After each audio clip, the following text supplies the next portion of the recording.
You guys have already seen me cutting and gluing up the foam blanks to get to this point. Now it's time to take them from blocky rectangles and turn them into something a little bit more sleek like that. I think that has better hydrodynamic properties. So let's talk about it.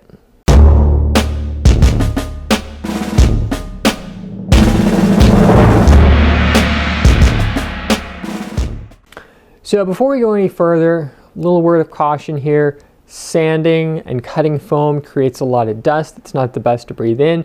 So use the respiratory protection that you feel is appropriate for you. Also, safety glasses are never a bad idea. So safety stuff aside, let's actually talk about how I'm going to work on this. So the other day I decided to do a live stream of me trying to shape and cut the first pontoons, and it was sort of a disaster except for the fact that Lindy Design Lab scooted in there and dropped a really good suggestion. She said, why not just build yourself a hot wire cutter and use that instead of a circular saw to cut the foam with? There's nothing wrong with a circular saw, don't get me wrong, that thing cuts foam great. It's just for very short cuts, or the stuff that I was trying to do is actually very unwieldy and probably a bit unsafe.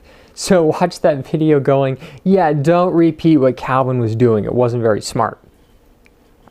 So for the hot wire cutter itself, I just 3D printed a body.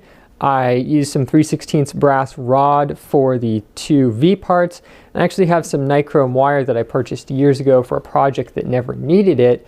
You can buy it for a couple of bucks on Amazon, or you can buy a full hot wire cutter. It's up to you. It's just in my case it was way faster and a heck of a lot cheaper to just make my own.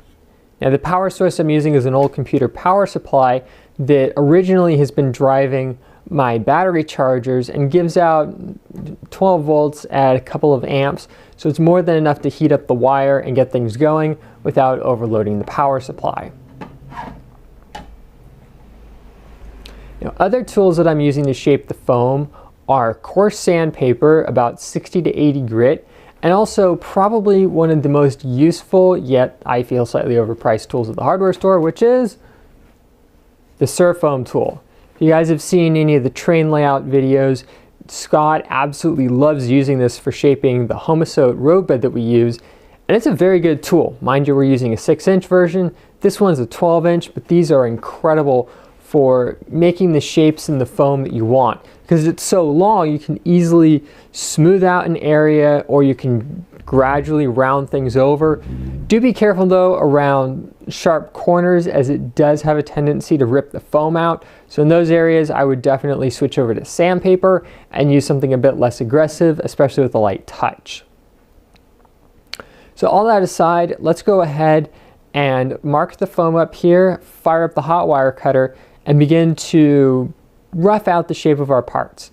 And if you guys are wondering, right off camera is the garage door, so I will have that open for ventilation while I'm hot wire cutting, as that too generates some not so great fumes that you probably don't want to breathe in as well. It's all about living long enough to enjoy your projects here. That's the goal. So I hope you guys can see and hear me, and I know I probably look like an idiot with the camera on my head, but the concept is I'm trying to give you guys the ability to maybe get an idea of what I see while I'm working on things. So here goes. So I got the hot wire warmed up, and it is time to make our first attempt at a cut here. So I'm not going to be able to go all the way, but I can at least get close.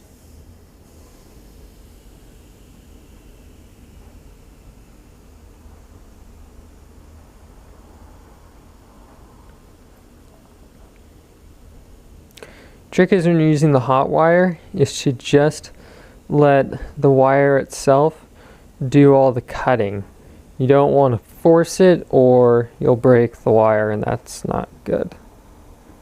Melting foam. I think I got the door open. So you also notice that my cut probably is not the world's straightest, and I'm aware of that.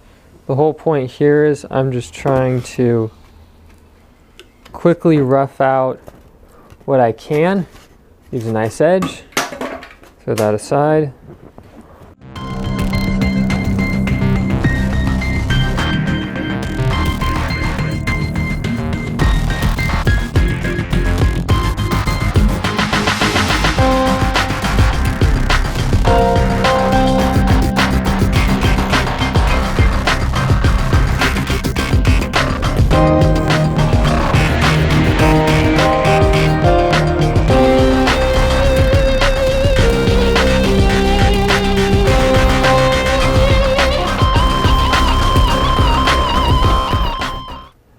Okay, now that we have the foam shape roughed out here, as you can see, it's definitely not the most streamlined shape still. Now we can come along and don our protective gear and use the Surfoam tool to more or less carve everything into shape. Now, I did notice that there is a bit of a gap up in here, so I will see if that becomes an issue or not. It probably won't, but if it is, I'll probably stop, fill the gap with glue, wait for that to fill itself in, then come on back and do some more work on the pontoon. I might rough the other one out off camera. We'll see. My main goal right here is to try and get these get all four of them. When I say roughed out, they're not like precisely the perfect shape. The tops aren't smooth, all the edges aren't rounded. The goal is to try and just get the shapes as roughed in here as best as I can. So that way, come probably middle of next week, as of the time of filming, when my supplies come in, I'll have them, so that way I am ready to go. Now, with that said, time to at least get started on shaping this on camera for you guys. So I think I'm going to switch to a time lapse for that, and you guys can enjoy it. I'm going to be sorry in advance if I'm going to be blocking the shot sometimes. I'm going to do my best to set it up so that the camera can shoot everything, but trying to shoot things while working on them by yourself in a cramped garage is not very easy, so I'll see what I can do.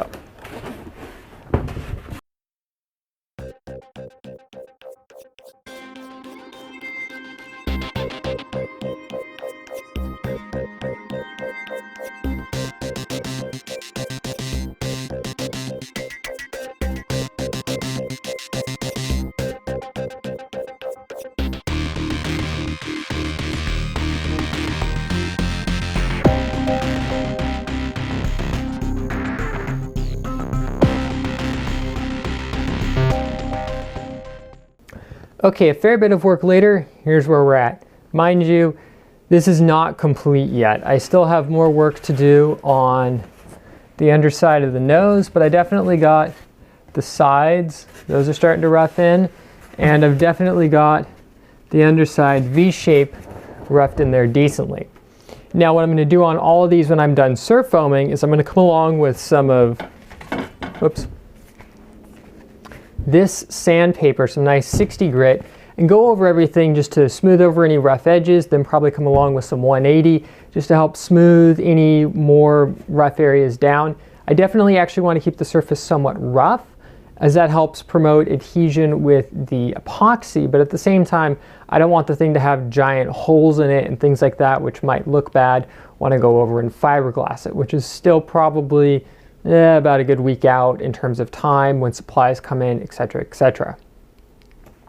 So that's going to conclude the shaping videos for at least the roughing part. When I come along and do the finishing, if there's anything good with that, I'll bring you guys in for that. But probably the next step will be me discussing and building the parts for joining the pontoons together, so that way I can have two 4-foot pontoons that join together and make one giant 8-foot pontoon that hopefully will work as intended, because I really don't want this thing falling apart after I put all this work into it. That would be a bummer. So hope you guys enjoyed this. As for me, I am absolutely covered in styrofoam, if you can't see. So I'm gonna go clean up the garage a bit and go work on some other stuff. See you guys later.